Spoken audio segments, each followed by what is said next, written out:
हे people, इस video में हम लिमिट्स के बारे में पढ़ेंगे। देखिए, कैलकुलस की स्टार्टिंग करने के लिए लिमिट एक बहुत ही इम्पॉर्टेंट और बेसिक कॉन्सेप्ट है, लेकिन फिर भी हमें ये डिफिकल्ट लगता है। तो मैं कोशिश करूंगी कि स्टेप बाय स्टेप आपको सब कुछ समझाऊं और आपको ये डिफिकल्ट ना लगे। तो स्टार्ट करते हैं। देखिए, सबसे पहले हम ज्यादा डिटेल में नहीं बट एक रफ आइडिया लेंगे कि लिमिट की जरूरत ही क्यों है हमें। ठीक है, इससे आपको लिमिट की डेफिनेशन को समझने में बहुत आसानी रहेगी। हमने अपनी पिछली वीडियो में बात की थी फंक्शंस के बारे में। तो हम यहाँ पर एक फंक्शन ले रहे हैं f x is equal to 2 plus x by x. ठीक है, हम किसी भी पॉइंट पे फंक्शन की वैल्यू फाइंड कर सकते हैं। लेट अस से मुझे इस फंक्शन की वैल्यू 2 पे फाइंड करनी है, तो मैं सिंपली पुट कर दूंगी x की जगह पे 2। तो क्या बन जाएगा 2 प्लस 2/2 जो आ जाएगा 4/2। कैंसिल करके हमें 2 मिल जाएगा। ठीक है, एक और फंक्शन देखिए f x is equal to x square minus 16 by x minus 4। इस फंक्शन की वैल्यू अगर मुझे 4 पे फाइंड करनी है तो मैं कैसे करूंगी, क्योंकि अगर मैं सिंपली 4 पुट करूंगी तो डिनोमिनेटर में 0 आ जाएगा जो कि अनडिटर्मिन्ड फॉर्म है, हम उसकी वैल्यू फाइंड नहीं कर सकते हैं। देखिए, अगर आप इस क्वेश्चन को थोड़ा सा भी ध्यान से देखें तो आपके माइंड में सबसे पहले एक चीज स्ट्राइक करेगी, वो क्या है कि हम भाई क्या करते हैं एक्स स्क्वायर माइनस 16 को एक्स माइनस 4 एक्स प्लस 4 लिख देंगे, क्योंकि A square minus B square equal to A minus B A plus B, और एक्स माइनस 4 के साथ एक्स माइनस 4 को कैंसिल कर देंगे। बचेगा हमारे पास F x is equal to X plus 4 और F4 की वैल्यू हम कर देंगे 4 प्लस 4 8। लेकिन ये हमें नहीं करना है, बिल्कुल भी नहीं करना है। क्यों नहीं करना है? क्योंकि आपको पता होगा कि जो कैंसिलेशन लॉ के बेसिक्स हैं, हम दो चीजों को अगर फ्रैक्शन में है तो कैंसिल कर सकते हैं कॉमन को, लेकिन कभी भी हम 0 को 0 के साथ कैंसिल नहीं कर सकते, क्योंकि 0/0 0 नहीं होता है। ठीक है, और अगर यहाँ पे 4 आ जाए, क्योंकि हमें कुछ नहीं गिवन कि x की वैल्यू क्या होगी सिंपली फंक्शन की डेफिनेशन में। ठीक है, अगर यहाँ पे 4 हो तो फिर तो हम 4 - 4 को 4 - 4 से कैंसिल कर रहे हैं, दैट इज 0 को 0 से कैंसिल कर रहे हैं, जो हम कर ही नहीं सकते। तो इस फंक्शन की वैल्यू 4 पे हम फाइंड नहीं कर सकते। तो ऐसे ही इसकी एक अप्रोक्सीमेट वैल्यू फाइंड करने, क्योंकि मेन वैल्यू तो हम फाइंड कर ही सकते हैं एक्चुअल वैल्यू, तो हम इस फंक्शन की अप्रोक्सीमेट वैल्यू फाइंड करेंगे लिमिट के कॉन्सेप्ट को यूज करके। यहां पर जरूरत पड़ती है हमें लिमिट की। ठीक है, लिमिट का एक और आइडिया लेते हैं टेंडिंग टू। हम क्या करेंगे, उस फंक्शन की वैल्यू 4 पर नहीं फाइंड करेंगे, मतलब जिस पॉइंट पे अनडिफाइंड है उस पे नहीं फाइंड करेंगे, उसके बहुत ही पास किसी पॉइंट पे फाइंड कर लेंगे। देखिए, meaning of x tending to c. When x tends to C, x is sufficiently close to C but never equal to C। क्या बोल रहे हैं कि जब हम किसी एक पॉइंट को C पर टेंड करवा देंगे, C वो पॉइंट है जहां उसकी वैल्यू हम फाइंड नहीं कर पा रहे थे। टेंड किसी भी पॉइंट पे करवा सकते हैं, चाहे हम उस पर फाइंड कर पाए चाहे नहीं कर पाए, बट जरूरत हमें ज्यादातर वहीं पड़ती है जहां पे कोई अनडिटर्मिन्ड फॉर्म बन रही है। लेकिन टेंड करने की डेफिनेशन में हम ऐसा कुछ नहीं कहेंगे, हम जनरली बात करेंगे कि जब एक्स सी को टेंड कर रहा है, इसका क्या मतलब है कि जो एक्स है वो सी के बहुत पास है लेकिन सी के इक्वल नहीं है। हम इसे लिखेंगे कैसे, x एक एरो डालेंगे, c लिख देंगे। जैसे x अगर 3 को टेंड कर रहा है तो x 2.99999 हो सकता है या फिर 3.0001 हो सकता है, बट x कभी भी 3 के इक्वल नहीं हो सकता है। तो लिमिट की एक फॉर्मल डेफिनेशन पढ़ने के लिए हमें नेबरहुड की डेफिनेशन की जरूरत पड़ेगी। तो थोड़ा सा नेबरहुड के बारे में भी देख लेते हैं। मान लीजिए हमारे पास 3 रियल नंबर्स हैं a, b और c, सच दैट a सबसे छोटा है, c उससे बड़ा है और b सबसे बड़ा है। एक open interval a b c का नेबरहुड कहलाएगी। ठीक है, मतलब कि एक पॉइंट के आसपास की कोई भी ओपन इंटरवल जिसमें वो पॉइंट कंटेन्ड हो रहा है, वो पॉइंट की नेबरहुड कहलाएगी, वो ओपन सेट, ओपन इंटरवल। ठीक है, जैसे हमने 2 की नेबरहुड चेक करनी है तो होगी ओपन सेट 1 3, नेबरहुड हमेशा ओपन सेट होगी। ठीक है, अब जरूरी नहीं है कि दोनों साइड से हमें इक्वल लेनी है, अनइक्वल भी ले सकते हैं। जैसे 3 की नेबरहुड हो सकती है 1, 4 ओपन इंटरवल, ठीक है। और एक और कंसेप्ट आ जाता है लेफ्ट नेबरहुड और राइट नेबरहुड का। मतलब ये भी जरूरी नहीं है कि हमें दोनों साइड से लेनी है, हम एक साइड से भी ले सकते हैं। जैसे सी की हम लेफ्ट से नेबरहुड ले सकते हैं, क्योंकि अगर ए सी से स्मॉलर है तो नंबर लाइन पे जो ए है वो सी के लेफ्ट पे लाई करेगा ना। तो हम बोल देते हैं कि जब ए टू सी, देखिए नीचे लिखा हुआ है, वो सी की लेफ्ट नेबरहुड बन जाएगी, और सी टू बी, बी सी से बड़ा है, वो सी की राइट नेबरहुड बन जाएगी। फॉर एग्जाम्पल 2 की लेफ्ट नेबरहुड होगी, क्या होगी, 1, 2, और 2 की राइट नेबरहुड होगी 2, 3, ठीक है। लिमिट की एक फॉर्मल डेफिनेशन पढ़ते हैं। क्या लिखा है, a function f is said to tend to a limit l as x tends to c if for each epsilon greater than 0 there exists a d greater than 0 such that for 0 less than x minus c less than d implies fx minus l is less than epsilon।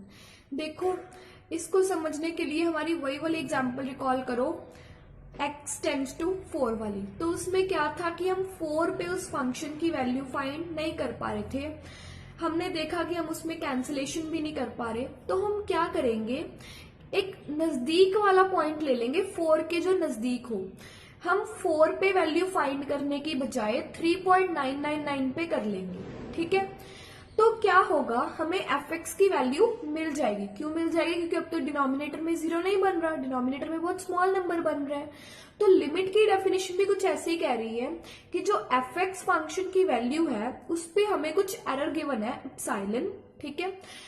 उस error के tolerance के according हम c के neighbourhood में कोई x find कर लेंगे और f की वैल्यू उस पॉइंट पे फाइंड कर लेंगे। उस एग्जाम्पल में f की वैल्यू हम 4 पे फाइंड नहीं करेंगे, 4 के नेबरहुड में किसी पॉइंट पे वैल्यू फाइंड कर लेंगे fx की, और कह देंगे कि ये अप्रोक्सीमेटली वैल्यू है उस पॉइंट पे f4 की, ठीक है, एक्चुअल वैल्यू नहीं होगी। तो क्या है कि हर एप्सिलॉन ग्रेटर देन 0 के लिए, मतलब कितनी भी एरर टॉलरेंस गिवन हो, fx minus l is less than epsilon, कि जो एक्चुअल आंसर है fx और l जो हमने एवरेज निकाला है, अप्रोक्सीमेट निकाला है, उस पे जो डिफरेंस है वो लेस देन एप्सिलॉन है। और x माइनस सी का मॉड लेस देन d का क्या मीनिंग है, d एक बहुत ही स्मॉल नंबर लिया है हमने, x माइनस सी का डिफरेंस है वो d से स्मॉल है, मतलब और भी स्मॉल है। इसका क्या मतलब हुआ कि जो x है वो c की नेबरहुड में है। तो अगर हमें डोमेन सेट में उस पॉइंट, इनडिटर्मिनेबल पॉइंट की नेबरहुड में कोई ऐसा पॉइंट मिल जाए जिसकी इमेज हम डिटर्मिन कर सकते हैं, तो हम उसको उसकी अप्रोक्सीमेट इमेज लिख देंगे। डेफिनेशन भी यही कह रही है, 0 less than x minus c less than d implies fx minus l is less than epsilon. समझ आई? हम इसे लिखेंगे कैसे, limit x tends to c fx is equal to l, कि जो x है वो c के इक्वल कभी नहीं होगा, c को टेंड कर रहा है, ठीक है। अभी नेबरहुड की हमने 2 टाइप्स पढ़ी थी, left hand neighbourhood and right hand neighbourhood. उसी अकॉर्डिंग हम लिमिट की भी तो 2 टाइप्स डिफाइन कर सकते हैं, कि जब x c को लेफ्ट से टेंड कर रहा है, उसके लेफ्ट नेबरहुड में है, तो लेफ्ट हैंड लिमिट आ जाएगी, और जब x c के राइट नेबरहुड में है तो राइट हैंड लिमिट आ जाएगी। एक function f is said to tend to a limit l as x tends to c from the left if for each epsilon greater than 0 there exists d greater than 0 such that fx minus l is less than epsilon whenever c minus d less than x less than c। तो भी क्या किया है, जो fx minus l less than epsilon वाली जो condition है वो एग्जैक्टली लिमिट की कंडीशन के इक्वल है। जो दूसरी कंडीशन है उसमें हमने लिखा था कि x है जो c के नेबरहुड में होगा, यहाँ पे c के लेफ्ट नेबरहुड में होगा। कैसे, जो x है वो c और c माइनस d के बीच में लाई कर रहा है, मतलब c के लेफ्ट में है, ठीक है। तो जब हम ऐसी लिमिट अप्रोच करवाएंगे सिर्फ एक साइड से, तो हम उसे बोल देंगे लेफ्ट हैंड लिमिट, और हम इसे लिखेंगे कैसे, limit x tends to c from negative, c के ऊपर छोटा सा नेगेटिव साइन लगा देंगे, fx equal to l। Similarly हम राइट हैंड लिमिट की बात कर सकते हैं। इसमें हमने कंडीशन वही लेनी है, F x minus L is less than epsilon, और लेकिन जो एक्स है उसे हम सी के राइट नेबरहुड में से ले लेंगे, C less than X less than C plus D. जैसे हमने 3 के केस में किया था कि लेफ्ट से हम ले सकते हैं 2.99999 और राइट से ले सकते हैं 3.00001। ठीक है। A function f is tend to a limit L as x tends to C from the right if for each epsilon greater than 0 there exists a D greater than 0 such that fx minus L is less than epsilon when C less than x less than C plus D। और इससे कैसे लिखेंगे, right से tend कर रहा है तो limit extending to C from positive, C के ऊपर एक पॉजिटिव साइन लगा देंगे। आई होप ये डेफिनेशंस आपको क्लियर है, लेकिन फिर भी कोई डाउट है you can ask me in the comment section. आगे बढ़ते हैं, लिमिट की एक एग्जांपल देखते हैं। देखिए जरूरी नहीं है कि जिस पॉइंट पे हमें फंक्शन की वैल्यू फाइंड करनी है हर बार अनडिटर्मिन्ड ही हो। ठीक है, जैसे पहली एग्जांपल देखते हैं, इस फंक्शन की लिमिट फाइंड करनी है as x is tending to 4। इससे कोई प्रॉब्लम नहीं है, डिनोमिनेटर 0 नहीं बन रहा, कोई भी अनडिटर्मिन्ड फॉर्म नहीं बन रही, तो हम सिंपली x की जो वैल्यू 4 है उसे पुट कर देंगे और अपना आंसर निकाल देंगे। क्या आया, 4x प्लस 3 था तो 4 इंटू 4 प्लस 3, डिनोमिनेटर में क्या है x minus 2 that is 4 minus 2 आ जाएगा। ऊपर 4 इंटू 4 16 हो गया, 16 प्लस 3 19 बन जाएगा, नीचे 4 माइनस 2 2 आ गया, तो हमारा आंसर आ गया 19/2। सिमिलरली सेकेंड क्वेश्चन में हमें लिमिट गिवन है x टेंडिंग टू -1, तो इसमें भी कोई प्रॉब्लम नहीं आ रही, तो हम सिंपली वैल्यू पुट कर देंगे। Similarly we have third question. आप वीडियो को पॉज करके इन क्वेश्चंस को देख सकते हैं, बहुत ही बेसिक है। आगे बढ़ते हैं, अब हमारी एक्चुअल वाली टाइप पे आते हैं जो हमें प्रॉब्लम आ रही थी, x² -1 बाय x -1।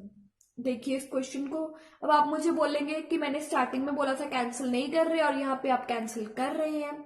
तो देखिए भाई, वैसे हम कैंसिल नहीं कर सकते, लेकिन यहाँ पे हमने लिमिट लगाई है x टेंडिंग टू 1। लिमिट की डेफिनेशन में हमें क्या पढ़ा था, टेंडिंग की डेफिनेशन में एक्चुअली क्या पढ़ा था कि जब x 1 को टेंड कर रहा है तो x 1 के नेबरहुड में से होगा, लेकिन 1 के इक्वल कभी भी नहीं होगा। मतलब x -1 कभी भी 0 नहीं हो सकता, क्योंकि x कभी भी 1 नहीं हो सकता।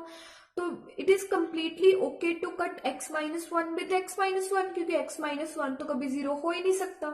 तो इसीलिए हमने इसे फैक्टराइज कर दिया, x² -1 को x + 1 x -1, और इसे कैंसिल कर दिया। आई होप आप मेरा पॉइंट समझ गए होंगे। और अब इसी फंक्शन का आ गया x + 1।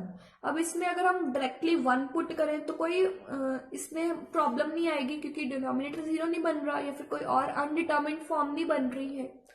ठीक है, तो हम इसमें 1 पुट कर देंगे। तो अलग अलग भी कर सकते हैं, पहले x कर दिया फिर 1 कर दिया, तो 1 + 1 2 आ गया हमारे पास। एक और एग्जांपल देखिए, बहुत अच्छी एग्जांपल है। इसमें हमें क्वेश्चन गिवन है, limit h is tending to 0 1/h 1 by √x plus h minus 1/√x। तो इसमें क्या हो रहा है, अगर हम डायरेक्टली पुट करने की कोशिश भी करेंगे तो 1/h पहले 1/0 बन जाएगा, जिसकी हमें नहीं पता है क्या। ठीक है, तो इसके लिए हमें इसका भी कुछ करना पड़ेगा। तो बेसिकली हमें करना क्या होता है, जो चीज प्रॉब्लम क्रिएट कर रही है उसको एलिमिनेट करना होता है। जैसे हमने पिछली बार x -1 को कैंसिल कर दिया, तो यहाँ पे हमें जो 1/h है उसका कुछ करना पड़ेगा। तो सबसे पहले से सिंप्लीफाई करते हैं, जो ब्रैकेट के अंदर है सबसे पहले हमने एलसीएम लिया, तो आ गया √x × √x + h। तो ऊपर न्यूमरेटर में क्या आया, √x माइनस √x + h। ठीक है, अब हम इसे रैशनलाइज कर रहे हैं। रैशनलाइज करने से क्या होगा, हमारे पास एक ऊपर भी h बन जाएगा। ये आपको अकॉर्डिंग टू क्वेश्चन देखना पड़ेगा, बहुत सारे एग्जांपल करने से आपको समझ आने लगेगा कि किस क्वेश्चन में हमें क्या करना है। रैशनलाइज किया, रैशनलाइज करने से क्या हुआ, हमने साइन चेंज करके सेम चीज को मल्टीप्लाई और डिवाइड कर दिया, न्यूमरेटर वाले का साइन चेंज करके। ठीक है, सेम चीज को मल्टीप्लाई और डिवाइड कर सकते हैं, कोई फर्क नहीं पड़ेगा। तो ऊपर a - b a + b की आइडेंटिटी लगाई, तो हमारे पास a² - b² बन जाएगा। तो क्या बनेगा, अंडर रूट एक्स का square that is X minus under root X plus H का square that is X plus H. तो हमारे पास ऊपर माइनस का एच बन गया और नीचे हम अपनी बेसिक कैलकुलेशन परफॉर्म कर देंगे। तो क्या होगा, एच के साथ एच कैंसिल हो जाएगा, माइनस को हम बाहर निकाल रहे हैं। और फिर उसके बाद अगर हम एच को 0 पुट करेंगे तो डिनोमिनेटर को कोई प्रॉब्लम नहीं रहेगी, डिनोमिनेटर 0 नहीं बनेगा, तो हम सिंपली पुट कर देंगे और बेसिक कैलकुलेशन करेंगे। आप इसे देख सकते हैं। अब हमने देखा कि हम लिमिट किसी फंक्शन की कैसे फाइंड कर सकते हैं। हम इसकी और भी एग्जांपल्स करेंगे, कुछ लेफ्ट लिमिट इवेल्युएट करेंगे, राइट लिमिट इवेल्युएट करेंगे और लिमिट की कुछ इंपॉर्टेंट प्रॉपर्टीज भी देखेंगे हमारी नेक्स्ट वीडियो में। तो उसके लिए आप मेरे चैनल को सब्सक्राइब कर लीजिए। आप अपना सपोर्ट दिखा सकते हैं इस वीडियो को शेयर करके और मेरे चैनल को सब्सक्राइब करके। Thanks for watching.